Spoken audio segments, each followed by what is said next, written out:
Double Dragon 3: The Sacred Stones is one of the most difficult games for the NES.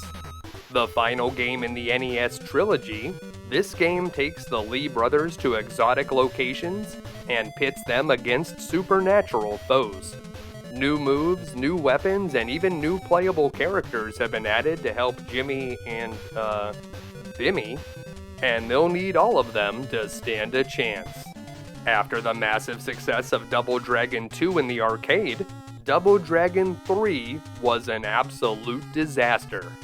The original creator, Yoshihisa Kishimoto, was busy working on other projects, but developer Technos Japan knew that they could not wait forever to release another Double Dragon sequel. They ultimately decided to outsource production to a relatively unknown developer called East Technology, and while East made some improvements like adding 3-player co-op and some new playable characters, the game does not look good. The animation is choppy and robotic. It's a huge step backwards from the smooth look of Double Dragon 2, and it looks even worse when compared to Final Fight, which had been released the year before. But bad animation wasn't what really killed Double Dragon in the arcade. The game also included pay-to-win microtransactions. That's right, there were stores located in the game where players could insert real money into the coin slot to buy new weapons or characters. Players absolutely hated this greedy feature, so much so that they removed it for the Japanese version, which was released after the North American version this time. Ironically, all arcade beat-em-up games were already a pay-to-win experience. If you die in the game, you can pay to continue, but players felt like Double Dragon 3 took it too far.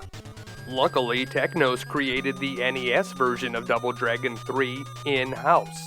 They worked on it while the arcade game was still in development, so they wouldn't have to wait as long to release it. Technos took the locations and some of the characters from the arcade and made a new NES game in the classic 8-bit style. Even on more primitive hardware, the NES version is much better than its arcade counterpart. In Double Dragon 2 for the arcade, Billy Lee's girlfriend Marion is brutally murdered, and no amount of revenge could bring her back to life. Except, of course, for the amount of revenge in the NES version, where she is magically resurrected in the end. So in the arcade version of Double Dragon 3, the Lee brothers meet a fortune teller named Hiruko, who tells them to find the 3 Rosetta Stones, not to help them read hieroglyphics, but so they can fight the world's strongest enemy. In the NES version, the story is similar, except this time Marion has vanished, and fortune teller Hiruko tells the Lee brothers they need to find the 3 sacred stones so they can pay some sort of weird ransom to mysterious kidnappers that are apparently holding Marion hostage, although other than this fortune teller who claims to be our friend, no one has contacted the Lee brothers with ransom demands. It's undoubtedly weird that the developers decided to shoehorn in a kidnapping plot here, but it's just an excuse to send the Lee brothers to interesting locations. Technos clearly didn't care much about the story either because the English translation is far from perfect, featuring the famous error in the 2-player mode where Billy is called Bimmy. Just like in the arcade version, Technos ditched the direction-based attacking from Double Dragon 2 in favor of a more traditional control scheme. If you're not a fan of the platforming elements in the previous games, you'll be happy to know that this one features very little of that. This time you'll have new martial arts moves that you can use, but the broken hyper knee attack is no longer available. You'll also have nunchucks that you can select from a pause menu. You'll even recruit 2 new characters that have their own special attacks and weapons. You'll be able to freely swap between them whenever you want to. The big problem with this game is that most players never get that far. Double Dragon 3 has one of the most difficult first levels on the NES. You'll need to complete the entire mission on a single life bar. You don't get any extra lives in this game. If you lose all of your health, it's game over. Having a second player to join you can really help, and this time you can perform devastating two-player combo moves. The enemies are a bit tougher in this mode, but a second player more than makes up for it. The game was not a big hit when it released in February of 1991. Publisher Acclaim had anticipated a lot of sales after the success of the previous game, and was reportedly stuck with about 500,000 unsold copies. I'm sure it didn't help that the arcade game was a big flop, or that Turtles 2 had hit the NES just a few months before. In modern times, most people see the Sacred Stones as the worst of the 3 Double Dragon games on the NES, and while I agree, that does not mean that it's a bad game. It does feel like it takes a step backwards from the previous one, but on IGN's list of the top 100 NES games of all time, they ranked it at number 55, which is the highest Double Dragon game on their list. If you'd like to play the NES version of Double Dragon 3 today, it is available to download on multiple platforms, including the Nintendo Switch, Microsoft Xbox, and Sony PlayStation. Modern players that attempt this game will still have to deal with all of the challenges the NES is notorious for. With only a single life bar to work with, you cannot afford to make any mistakes. Even once you have all 3 characters, the game just ramps up the difficulty by introducing savage new enemy types, like ninjas or spear-throwing gladiators. But what if I told you easy ways to perform the most devastating moves so you'll stand a chance against waves of aggressive enemies? What if I told you about a secret trick to recruit Jimmy Lee as an additional playable character while playing the game solo? And what if I told you how to defeat every boss? Even the incredibly powerful Princess Noiram? Well, on today's episode of You Can Beat Video Games, we'll learn all of that and more. If you're new to the channel, we're doing deep dives on retro video games and giving you the professional strategies that can be used by the casual gamer. Please make sure to subscribe and check out youcanbeatvideogames.com for episode lists, news, and official You Can Beat Video Games merchandise. Let's get started.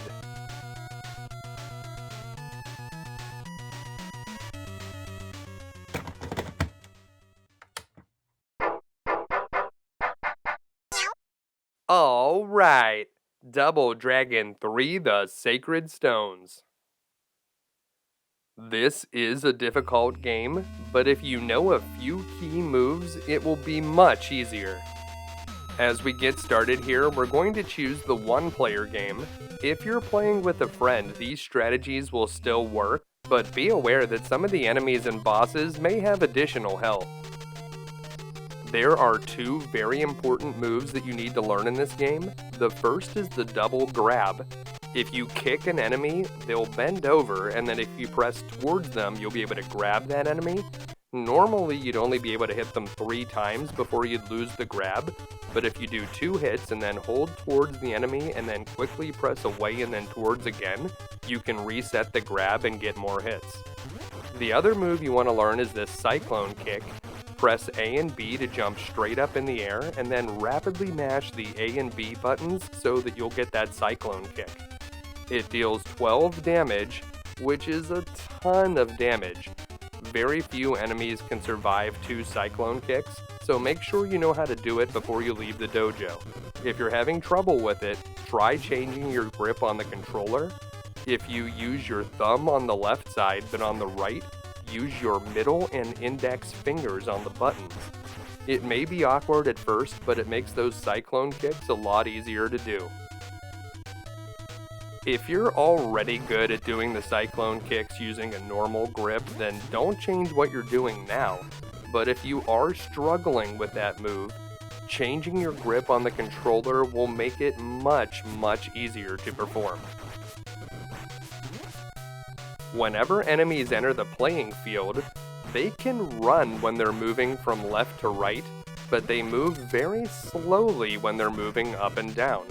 so you want to move up and down to get them moving slowly, and then as soon as they enter your eye line, that's when you're going to attack. This is pretty much the key to manipulating the enemies here in Double Dragon 3, but they do have one other AI behavior. If an enemy has a weapon and has dropped that weapon, they will often try to go and pick it up. So they may be distracted by that weapon and will not try to go after you for just a moment. You'll also notice if you double tap a direction that you can run now, and that's a new feature that's been added to this game. Up here we can also try out some of our other new moves like the jump kick, which you can do by jumping in a direction and pressing the B button. And if you jump in a direction and press the A button, you can toss an enemy, and it's also possible to quickly press another direction and throw them in the opposite direction that you were jumping. That's kind of difficult to do, and the safer way to deal with the enemies up here is to just try to get them up in this corner, which will make it a lot easier to fight them one at a time, and you can practice using your grab or cyclone kick moves. Throwing the enemies off the building looks cool, but if you don't know what you're doing, you may throw yourself off with them. Another move that looks cool is the wall kick, which can be done by getting a running start and then doing a jump kick towards the wall. You'll automatically bounce off the wall for 10 damage, but your cyclone kick deals 12 damage, so that's probably the better move to use. If any enemies drop a weapon, you can pick it up with the A button, but be aware that if you kill the enemy that dropped the weapon, that weapon will automatically disappear. When there's only one enemy left, that's your signal. It's time to fight the boss. Press the select button and switch to your nunchucks. If you're on the left side of the screen, the boss will not appear until you pass the middle of the door. This is Jim Mackey, and he's Machine Gun Willie's brother. He probably should have brought a machine gun himself because the nunchucks will make short work of him. Hit him with the nunchucks, move up or down, and then whenever he moves up or down into your line of attack, hit him with the nunchucks again. 5 shots will finish him off, and then we'll see this message from Hiruko. She says that she's sorry about Brett and that we need to go to China, but before we go there, let's take a look at this trick that will allow one player to control both Lee brothers. Start a game on 2-player mode B and then kill the first enemy. Don't talk to Brett yet, instead you want to try to kill Jimmy. Don't use jump kicks on him though, he'll just bounce you off. Instead, you want to use normal attacks so that you can be very in control of how much damage you're dealing. You want to take him down to his last bar of health, and then you're going to pick up Controller 2 and walk him slightly above where Brett is over there on the left side. Don't worry about Brett, he'll wait to die for us. So we're going to move Jimmy over here, don't talk to Brett, and then take control of Billy again. Walk all the way over here, and you're going to do a cyclone kick to finish off Jimmy, and as he's flashing out of existence, you're going to walk down and talk to Brett. Brett will give you his normal message, and after he dies, you'll notice that Jimmy is still alive, but he has 0 health. You need to kill all of these enemies without Jimmy taking any damage. So I usually take control of Jimmy at this point, and just try to do as many cyclone kicks as I can to take these guys down. This is the most difficult part of the trick. Once all these enemies are defeated though, we're going to be able to exit out of the door, and you exit with both characters. Once we get on the other side, Jimmy will have disappeared, but Billy will now be able to control both characters. So if we press select, we'll be able to switch over to Jimmy, and he'll have a completely full life bar now at 84 health. Pretty good. He also has 5 nunchucks for us to use. It's actually pretty awesome that you'll even be able to control 4 characters when you get deeper into the game, but don't feel like you're getting away with something here. The 2-player mode does make the game more difficult, so the enemies and the bosses will be harder, but you'll have an extra character to help you out. Now, if we can beat Mission 2 China, we'll be able to add an additional member to our team without doing any secret tricks. Remember how to do the cyclone kick? You jump straight up in the air and then rapidly tap A and B. That's going to be extremely valuable here, as well as the double grab move. I call it the double grab, but technically you can grab an enemy as many times as you need to, as long as you don't hit them 3 times and let go. So we can try to get that move again.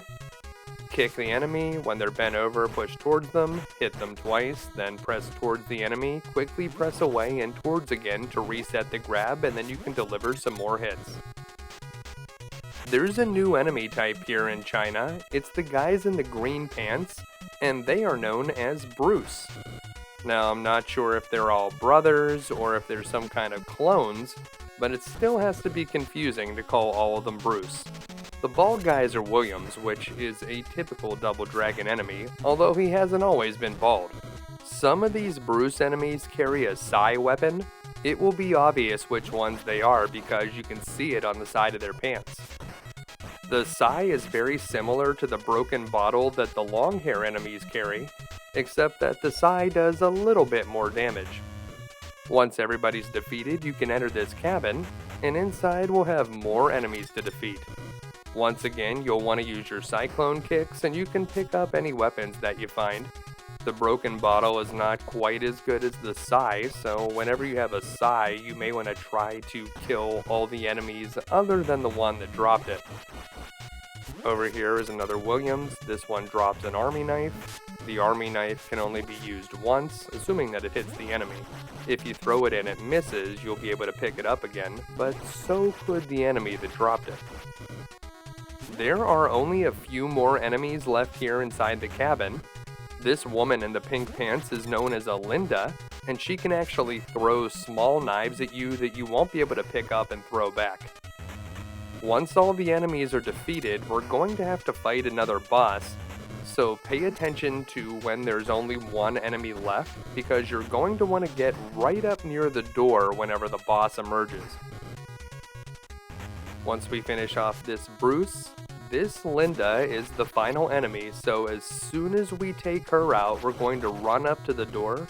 We want to do a cyclone kick as soon as the boss, Chin Sai Mei, appears. If you're able to do it, he'll be knocked down before he starts talking, and you need to knock him down before you start attacking him with your nunchucks. So if you don't get him before he starts talking, make sure to keep doing some cyclone kicks before you equip your nunchucks.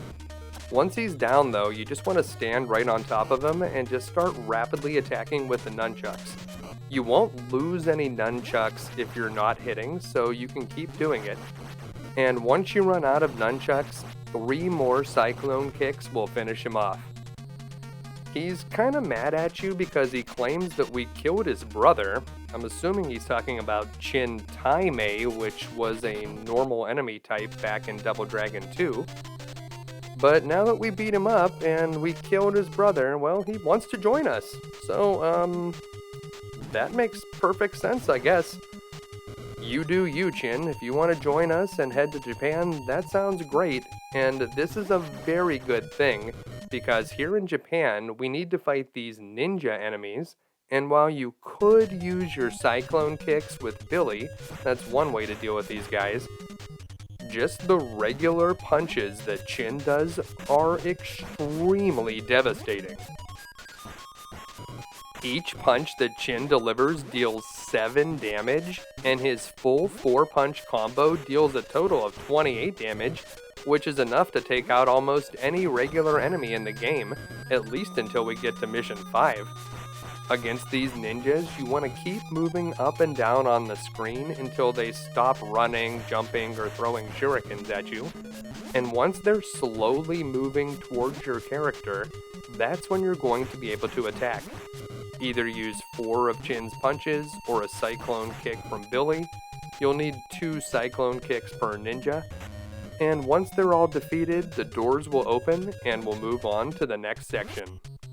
As soon as you enter this room, bamboo traps will start popping out of the floor, So just keep jumping to the right and you should be able to get through that section without taking too much damage. Once you head over here, enemies will start emerging from the wall, so keep attacking them with Chin's Kung Fu, and if you want to try to conserve some of his health points, you could switch over to Billy and try using those cyclone kicks. Just like when you were using Chin, you want to move up and down on the screen until the ninjas start walking towards you, and that's when you're going to be able to hit them with your cyclone kicks. The purple and the yellow ninjas are mostly the same, but the purple ones do deal a little bit more damage with their jumping attacks. Although we have 2 characters now, it is extremely important that neither character gets killed. You need to manage your characters. If one of them gets low on health, you need to swap out to the other one. If one of your characters is killed, they will not be revived when you go to the next mission. They will stay dead. However, even if they were down to their last point of health, if you can complete the mission, they'll get all of their health points back. So you need to do your best to keep everybody alive, and you're also going to want to have their weapons available for the bosses and that sort of thing. So if one of your people dies, that's going to be devastating. Do your best to prevent that from happening.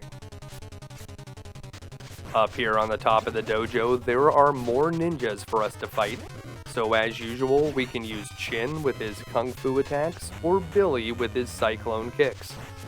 Chin does have a few more moves we can try. He has a belly flop attack and a wall kick and some other things like that.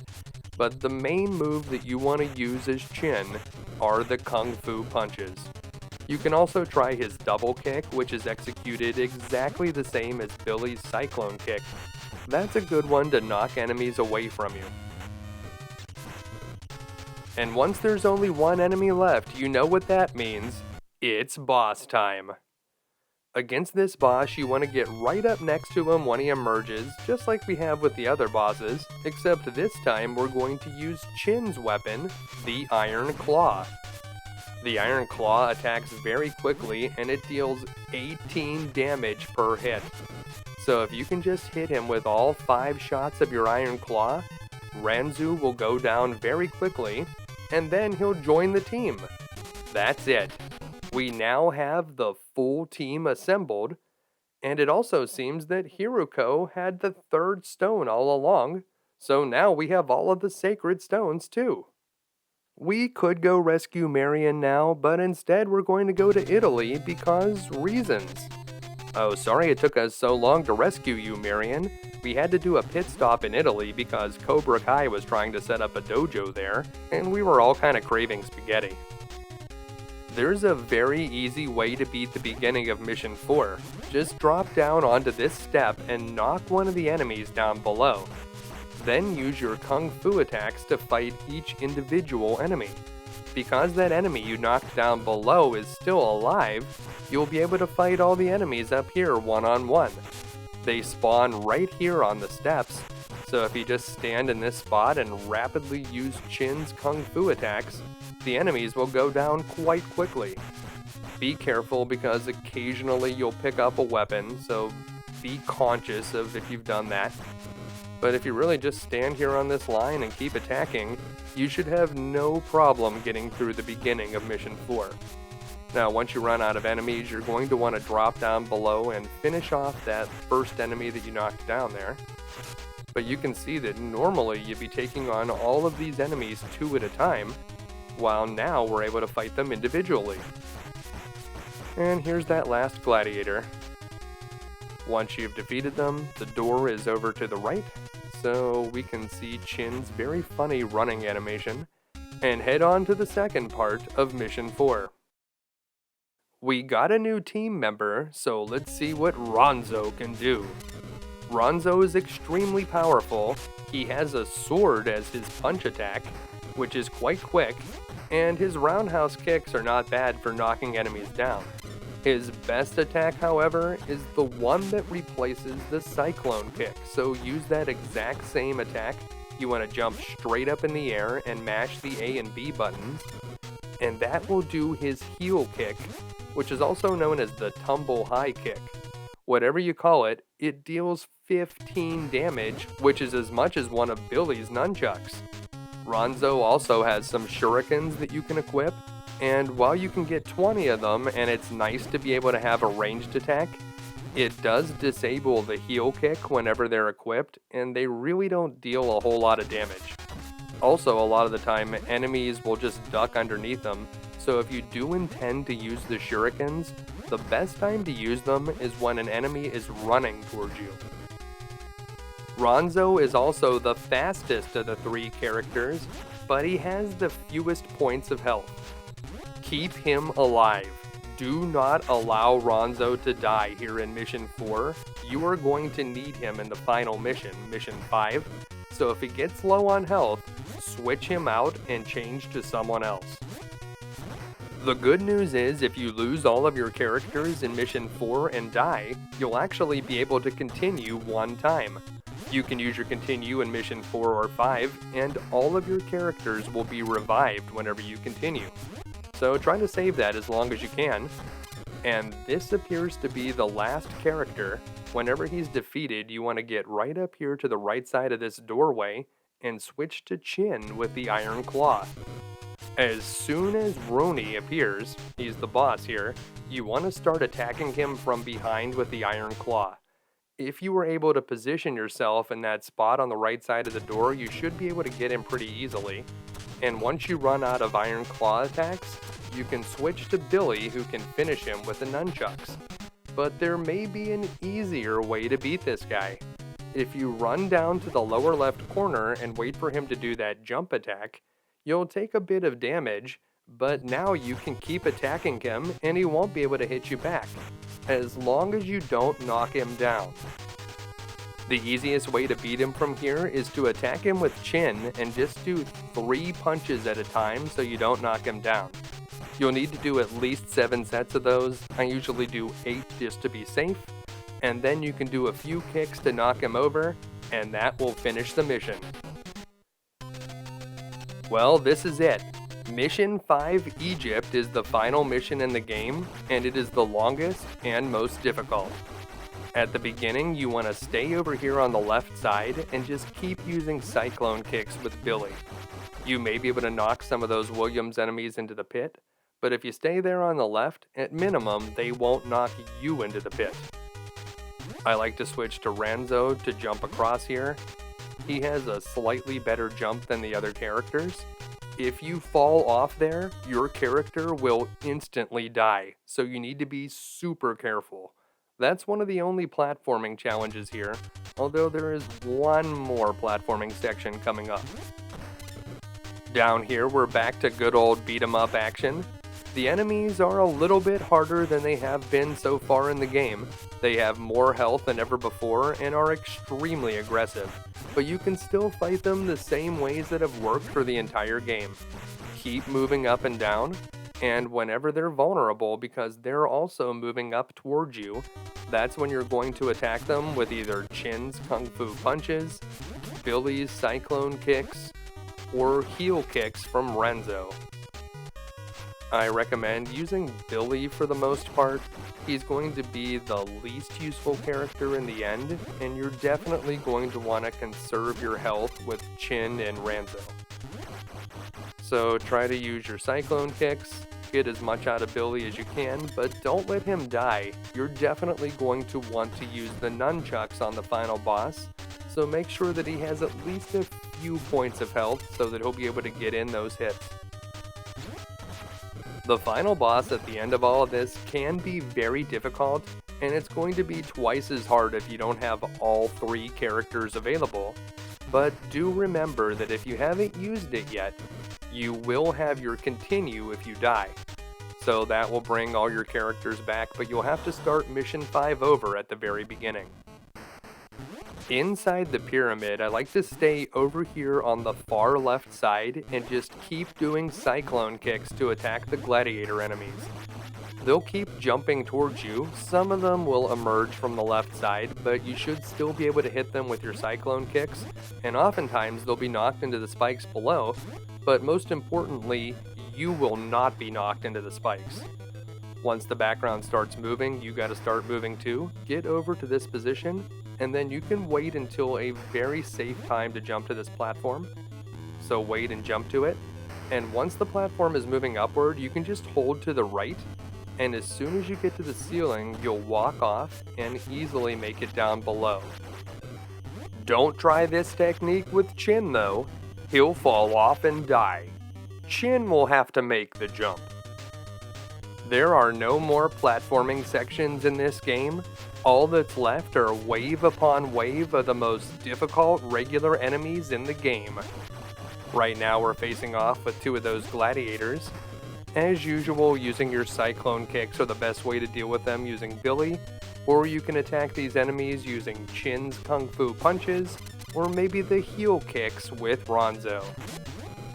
Whichever characters you choose to use here, you need to be extremely careful to conserve your health, because there's an entire other screen of enemies that we're going to have to fight here, and then there's 3 mini-bosses, followed by the final boss, so we do have quite a ways to go here. As we fight through these last waves of enemies, it's a good time to reflect on what Technos was actually able to accomplish with this entry in the Double Dragon series. When they released the first Double Dragon for the NES, they couldn't even get 2-player co-op to work, and in the second game, Double Dragon 2 The Revenge, they always had to have 2 of the same enemy type on the screen and could never have 2 different enemies. Well, here in Double Dragon 3, we can have 2 different enemy types. We can have 2-player co-op, we can even have 2-player co-op with 2 different enemy types and 2 different player characters. They finally perfected it here in the last game. Well, if you didn't think Hiruko was suspicious before, now she's telling us instead of paying a ransom, we need to use the 3 sacred stones to open the door inside this pyramid, because Marion is behind it. Well, if you need 3 sacred stones to open the door, how is Marion inside there? None of this makes sense. I was born at night, but not last night. Hidden inside the door are ninjas. How did the ninjas get inside this sealed chamber of the pyramid? I have no idea, but we can use Chin to defeat them. Use your kung fu attacks and follow the instructions that Coolio gave us. 1, 2, 3, 4, get that ninja on the floor. We are definitely going to need Chin in the next chamber, not only to use his iron claw on the final boss, which is something we're definitely going to want to do, but Chin is also the best character for defeating the mini-bosses that we have to face before we fight the final boss. So if Chin starts to get low on health, you're definitely going to want to switch over to Billy or Ranzo. Once we've defeated the last ninja, Hiruko opens the final door and enters the last chamber. I always get kind of a weird Yoda vibe from her, like she's going to say something like, the sacred stones you must find. Powerful they are. Well, it seems that this whole thing was a trick by Hiruko so that she could take over the world. But the joke's on her, because there's actually 4 sacred stones, not 3, and if you only have 3, apparently you get turned to dust. Now, I'm not sure how we are going to be able to enter this room, but we did, safely, although we don't have all 4 sacred stones. Maybe it only kills you if you have exactly 3 of them? In any case, in this room we need to fight 3 of these mummy mini-bosses. These guys have a ton of hit points and are capable of dealing a lot of damage if they can hit you, but if you know the secret, they're actually pretty easy to beat. You want to switch over to Chin. The best way to fight these guys is you want to do a jump kick on them, so you're going to press both buttons to jump and you want to be jumping in a direction, and you'll press the B button to do a jump kick. Sometimes the mummies will duck your jump kick, however, if you're walking away from the mummy and it's sort of chasing you, you can turn around and do a jump kick that will connect every time. So this is the pattern that you want to do. You jump kick the mummy and then start walking away. As soon as it starts chasing you, turn around and jump kick it. If you get too far away, you may miss, so if you do, quickly jump kick to get away from the mummy. You don't want to linger too close to it, or you'll get hit by its karate chop attack, or it may even grab you and choke you, which will deal even more damage. The third and final mummy emerges from the center sarcophagus, and whenever we beat this mummy, it's going to turn into the final boss, so we need to get ready for that. The final boss is Princess Noiram, although in the arcade version this was actually Cleopatra, so they made a minor change here in the NES. This boss is a lot more interesting on the NES than it is in the arcade, where the best way to beat Cleopatra is to just bring a ton of money. It'll only take a few more kicks to finish off this mummy, and as soon as it turns into the final boss, we want to press select and switch over to our Iron Claw. The Iron Claw deals 18 damage per hit, so we certainly want to get in some hits with it at first. Whenever you're fighting Princess Noiram, you want to move up and down on the screen and try not to move diagonally very often, because she's very good at catching you moving diagonally, but moving up and down it's a little bit tougher. Once you've used all of your Iron Claw attacks, you can switch over to Billy, and you should be able to get her a few times with the nunchucks. Whenever she turns into that fire snake and disappears, wait for just a moment and then start moving either up or down on the screen, whichever one is farther away. She should reappear and not hit you, and then you'll have a good opportunity to get a couple hits in with your nunchucks or your Iron Claw. If you're using the Iron Claw, you should also try to mix in a few kicks after you hit with the Iron Claw. You'll be able to get in some extra damage that way. Once you've used up all of your nunchucks and all of your Iron Claw attacks, you should switch over to Ranzo. His heel kick deals the most damage of any standard attack in the game, not counting the two-player moves. At this point, just keep using your heel kicks with Ranzo until you either win the fight or he gets killed, and if he gets killed, you can use basic kicks with Chin, those seem to connect pretty well to the boss, or use Cyclone kicks with Billy. She may have 255 hit points, but with the combined strength of your team, she won't stand a chance. And with a few more hits, she'll be defeated. And that's it. We've done it. We've beaten Double Dragon 3 The Sacred Stones. All we can do now is sit back, relax, and enjoy the cheesy ending. So it turns out at the end that the final boss we fought was actually Billy Lee's girlfriend, Marion. She had been possessed by the spirit of Cleopatra or something, and whenever we beat her up, she regained her senses. So was she captured at all? Or did Hiruko trick her into walking into the pyramid so that she could get possessed? I have so many questions. Regardless of unresolved issues with the ending, it certainly feels good to be able to beat such a difficult game. Roll the credits.